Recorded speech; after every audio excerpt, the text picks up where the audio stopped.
atau yang memang tokoh agama, tapi sejatinya dakwah ini adalah tugas kita semua, yang baik profesi apapun.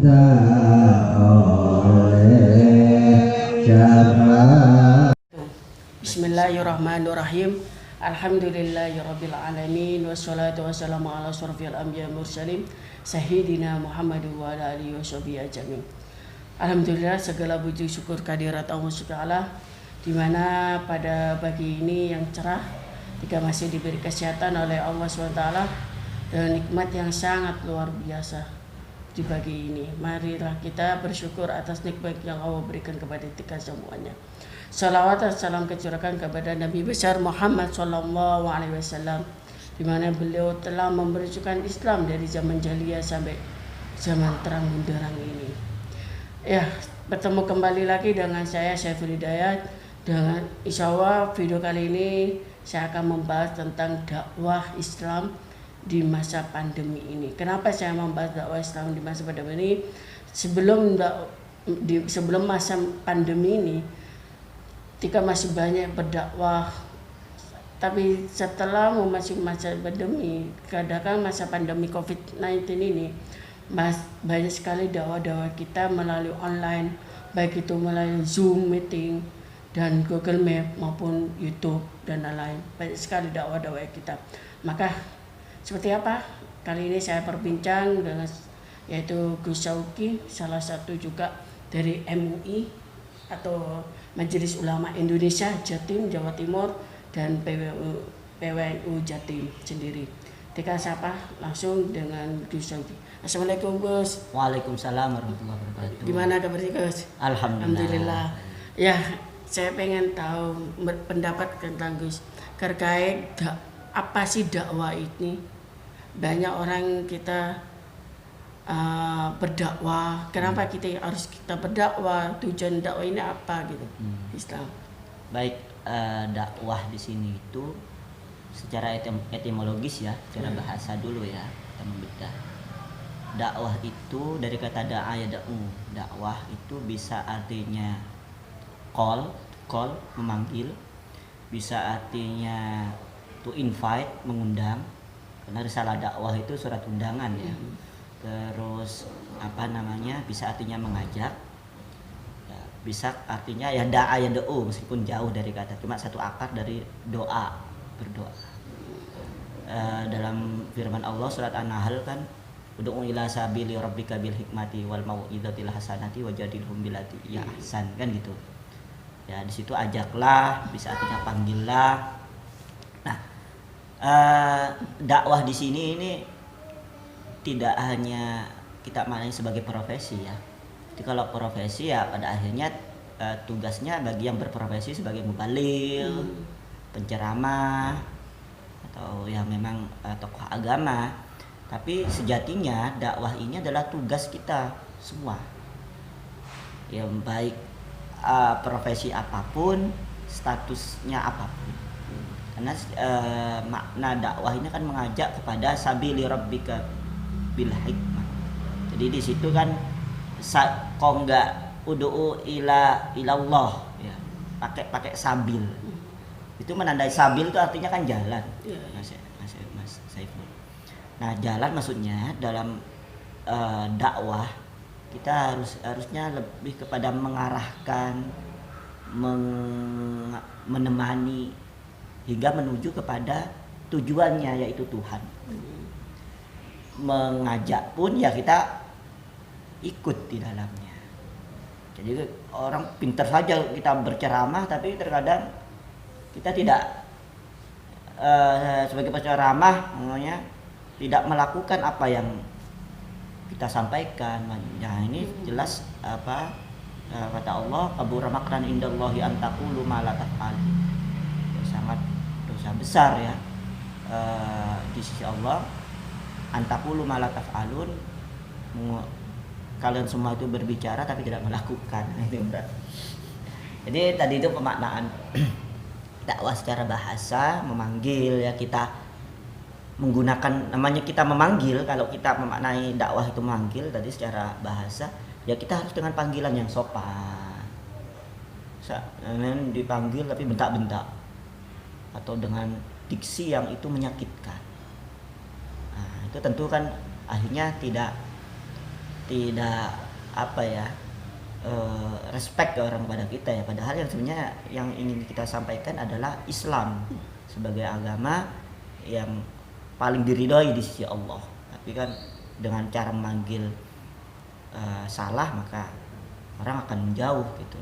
Terus mengundang, arti mengundang di sini harusnya orang yang mengundang itu menginspirasi atau memang punya latar belakang yang bagi orang yang diundang itu sangat penting, kan gitu Mas? Iya. Ah, sampean diundang oleh orang yang sampai anggap penting, tentu dimanapun dia berada, sampean akan berusaha untuk datang. Iya. Undangan. Betul. Sebaliknya, sedekat apapun tempat tinggalnya, meskipun dia ngundang, ya kadang-kadang males-males juga ya. Nah, maka kalau kita memaknai dakwah secara etimologis itu invitation, itu harus memang kita itu punya posisi penting di hadapan objek yang kita dakwahi, sehingga apapun yang kita ucapkan, apapun yang kita dakwahi dari nilai-nilai ajaran Islam itu akan diikuti. Terus tadi memanggil, mengajak, sama apa? Mengambil, mengajak ya. Tadi kan sudah kita mengajak orang untuk menuju jalan Tuhan, ya berarti kita harus ikut. Diajak kan kita harus ikut di dalam perjalanannya itu. Terus di akar kata da'a itu artinya berdoa. Dalam berdakwah itu kewajiban kita itu berdakwah. Persoalan yang di objek yang kita dakwahi itu menerima atau tidak, itu urusannya Allah. Kan innaka la tahdi man ahbabta wa innallaha yahdi may yasha. Sesungguhnya engkau, kata Allah kepada Nabi Muhammad, tidak bisa punya wewenang memberikan hidayah kepada orang yang kamu cintai. Sebenarnya Allah lah yang punya wewenang untuk memberikan hidayah. Dan waktu itu konteksnya kalau nggak salah pamannya Abu Thalib itu ya, pamannya Nabi yang sayang kepada Nabi. Nah, Nabi juga cinta kepada Abu Thalib, tapi kan sampai ajal menjemput tidak beriman kepada Allah. Ya, juga para nabi juga berdakwah, ya tidak semuanya. Ini kelasnya para nabi loh. Maka menurut saya ketika kita mendakwah, kita berdoa saja yang terbaik, semoga apa yang didakwahkan kita, termasuk adanya platform ini digital ini ya, podcast seperti ini, atau tulisan-tulisan yang hubungannya dakwah bil kolam, dakwah bil media sosial, itu kan bentuk ikhtiar saja. Bahwasanya Mas Saiful Hidayat ini sudah melaksanakan kewajiban, yaitu dakwah itu. Karena dakwah ini adalah kewajiban bagi semuanya, tidak hanya profesi yang itu. Seberapa penting sih dakwah ini dalam Islam? Penting, karena apa namanya ya, ajaran Islam itu bersifatnya, karena ada kewajibannya, itu ekspansif. Sama dengan Kristen sebenarnya. Jadi kita bukan mencari ya, maksudnya menyampaikan risalah-risalah apa namanya ajaran-ajaran Islam ini, sehingga orang akan kembali kepada jalan Tuhannya, seperti itu. Dan dakwah ini juga sebagai apa, pengingat ya, pengingat untuk apa, manusia tersebut lengah terhadap Tuhannya kita. Jadi sangat penting sekali. Lagi masa pandemi, yang pandemi ini tidak hanya menyerang dalam aspek kesehatan, gitu, tapi juga aspek segala kehidupan, ekonomi, sosial, budaya, politik, dan lain sebagainya. Ini penting untuk ya mengingatkan kembali kepada saudara kita untuk kembali kepada jalan Tuhan. Terus itu, nah kan saya pengen tahu sih perjalanan dari Gus Shauki ini mulai dari awal sampai sekarang berdakwah itu gimana?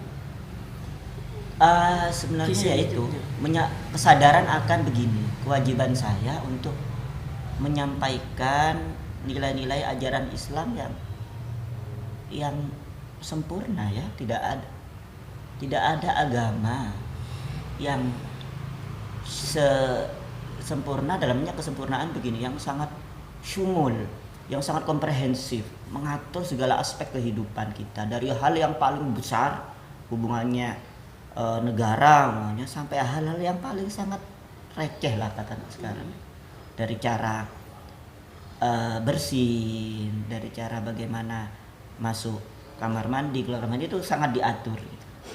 Itu kan jelas, sering saya omongkan bahwasanya Quran ini manual book ya. Sebenarnya apapun permasalahan yang ada dalam kehidupan kita, kalau kita kembali kepada Al-Quran dan As-Sunnah ya, tentu insya Allah kita akan hidup bahagia gitu ya, seperti itu. Sehingga siapa ini kok aktif berdakwah ya, sebenarnya niat saya itu sih.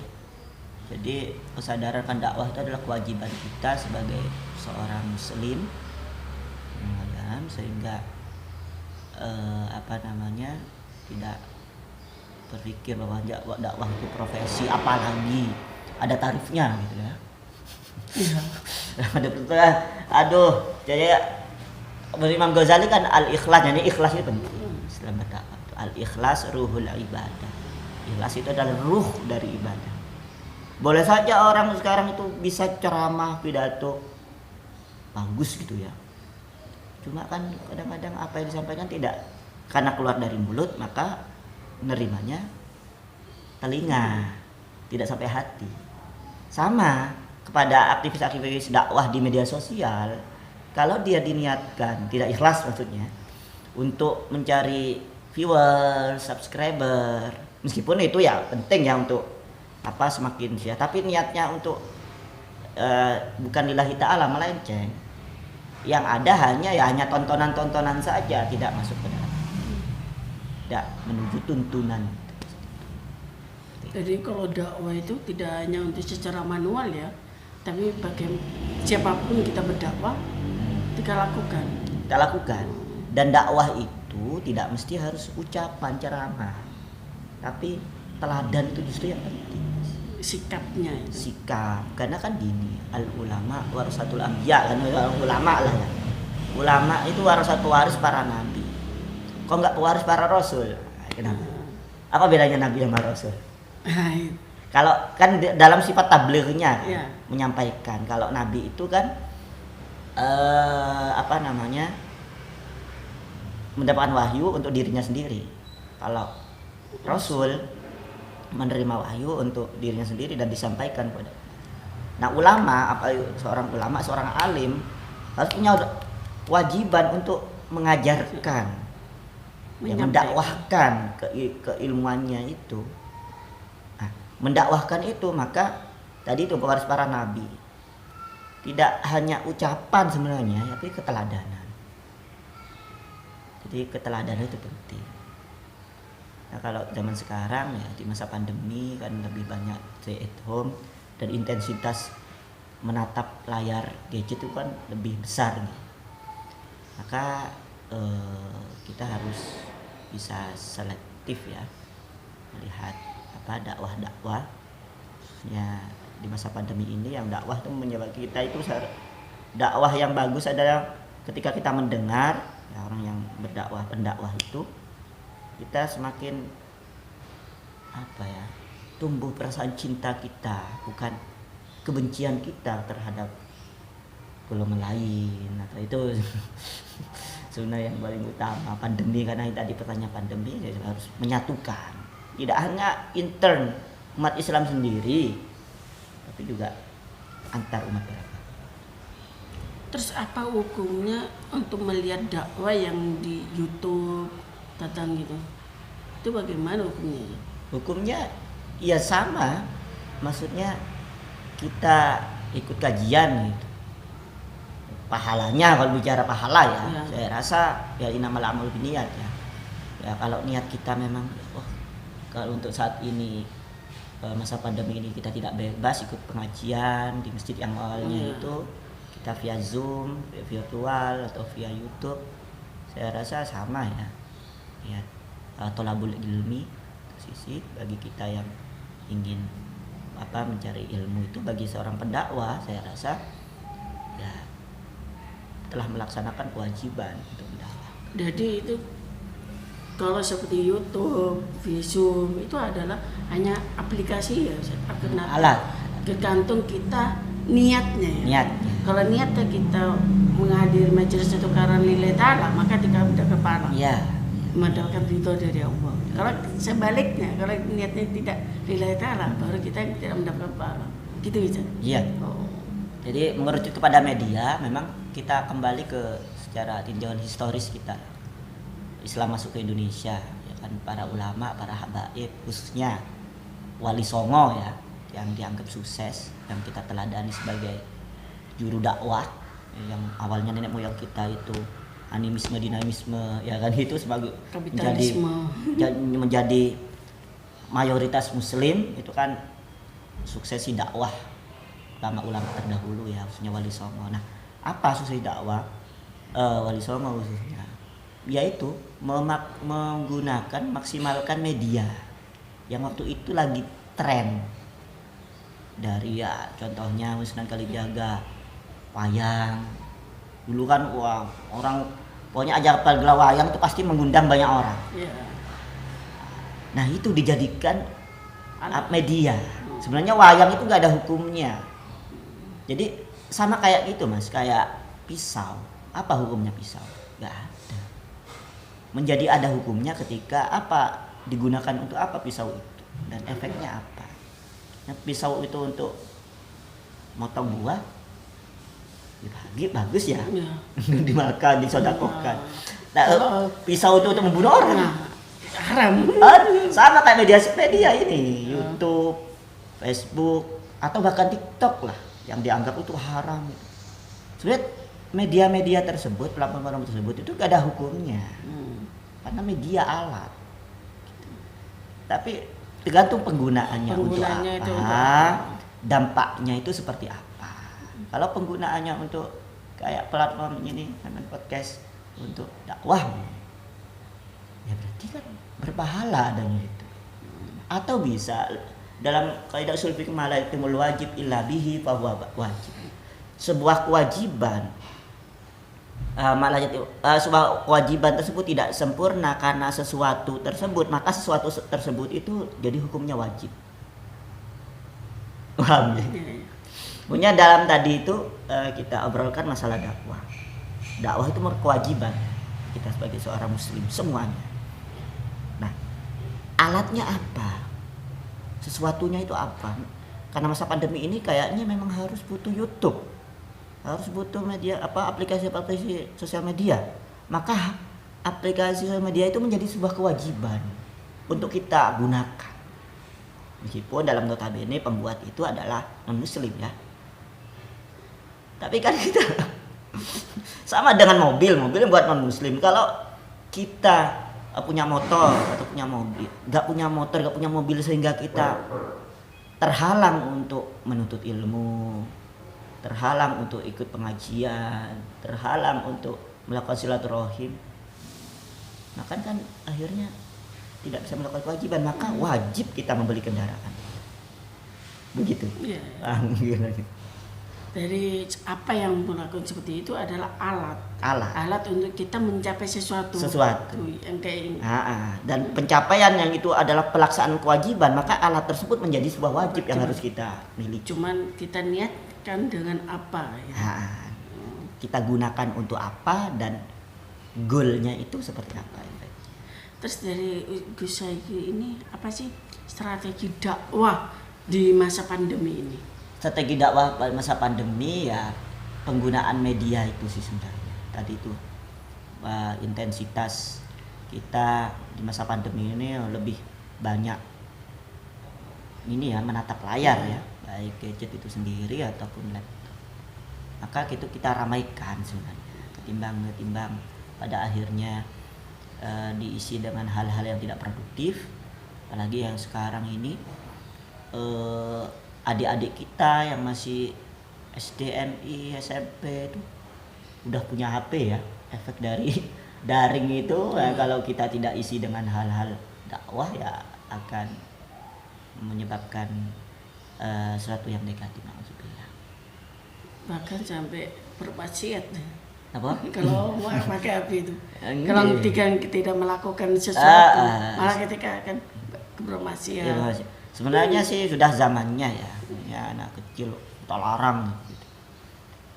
Jangan kita larang sebenarnya bagi orang tua, tapi kita kontrol, mengawasi atau diarahkan, nontonnya nonton ini. Nggak bisa sekarang tuh anak-anak sekarang itu pintar-pintar, kalau dilarang tambah penasaran gitu.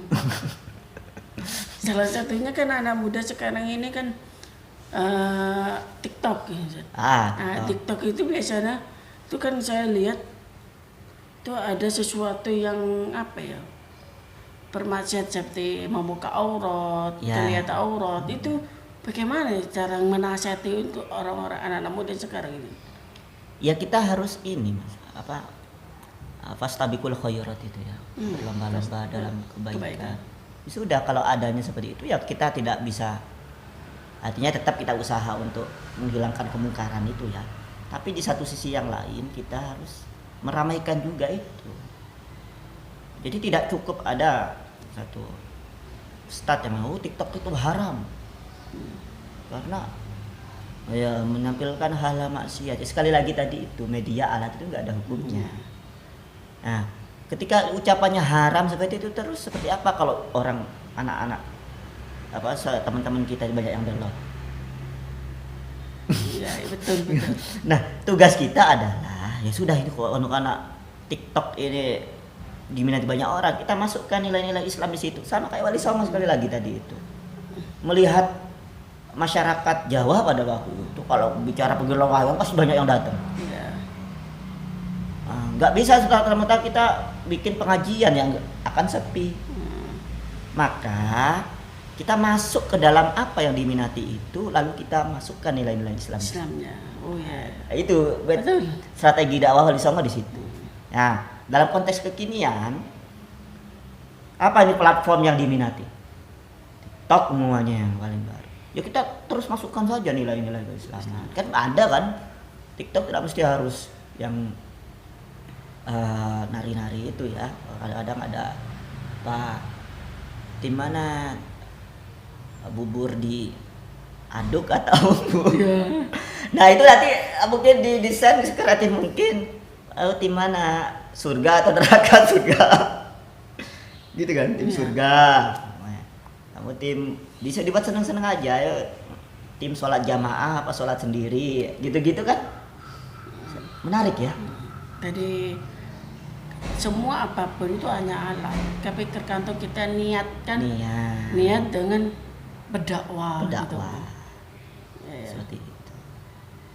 Terus terakhir nih guys, apa sih harapan untuk biar dakwah ini lebih mengenah lagi dan lebih berkembang lagi saat di masa pandemi ini? Ya gitu, berdakwah tadi itu ya, kita kembali kepada pemaknaan dakwah itu sendiri sebagai panggilan, sebagai undangan, sebagai ajakan, ataupun sebagai di situ ada unsur mendoakan. Maka ya itu kita laksanakan dengan strategi-strategi gitulah. Ya kalau mutunya itu yang sering kita dengar, al-muhafadzatu 'alal qadimis sholih wal aqdu bil jadidil asl. Jadi menjaga tradisi atau cara-cara lama yang itu baik kita pertahankan, kayak kajian-kajian langsung tatap muka itu tetap kita harus pertahankan, kita istiqomahkan ya. Seberapapun jangan kita yang datang sedikit nggak semangat. Saya pernah di satu kampus ya, fakultas saya sedang kajian yang datang cuma 2, ketua SKI-nya sama sekretarisnya. Tapi di sisi yang lain ya banyak juga kadang-kadang kajian rame, sampai full lah ini musolanya itu, musola kampusnya, bahkan masjidnya. Tapi saya bilang seperti ini, prinsip dalam hati saya, berapapun yang datang sedikit atau banyak, tetap kita harus semangat. Nah, di situ kan bukti bahwasanya kita itu menyampaikan pesan-pesan ajaran Islam yang damai, yang rahmatan lil alamin itu kan nanti Allah akan memberikan balasannya. Jadi cara-cara itu yang betulnya ya. Cara-cara itu kita pertahankan, dan wal akhdhu bil jadil asbah tadi itu mencari inovasi-inovasi. Jangan hanya cara lama, sedangkan inovasi-inovasi orang berbuat maksiat itu semakin banyak ya. Iya. Ya itu katanya itu salah satu tanda akhir zaman ya.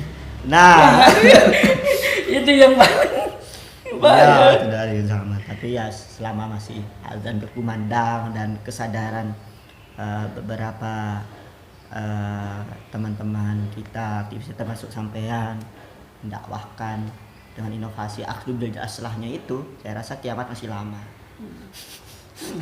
Masih lama. Ya inovasi-inovasi seperti itu termasuk adanya platform ini, dan saya harap semoga semakin maju. itu salah satu saya perbincang tentang dakwah Islam di masa pandemi ini. Jadi seorang pendakwah itu adalah hanya sebagai ajakan memanggil dan untuk dalam hal yang kebaikan, amal ma'ruf nahi mungkar. Bagaimana cara kita mengajak hal yang kebaikan dan mencegah kemungkaran. Itu salah satu dakwah. Apalagi di masa pandemi ini, ketika sering banyak sekali dakwah-dakwah melalui platform-platform media, salah satu YouTube, Zoom meeting, Google Map, dan banyak lagi. Itu hanya sebagai alat. Tapi kalau kita niatkan dan ta'ala, itu adalah hal yang diperbolehkan. Jadi alat-alat seperti yang tadi itu yang saya sebutkan itu hanya tidak ada hukumnya, cuma sebagai alat untuk apa? Untuk menyampaikan hal-hal yang kebaikan. Semoga bermanfaat di podcast pagi hari ini. Saya Iri, wabillahi taufiq, wassalamualaikum warahmatullahi wabarakatuh. Waalaikumsalam.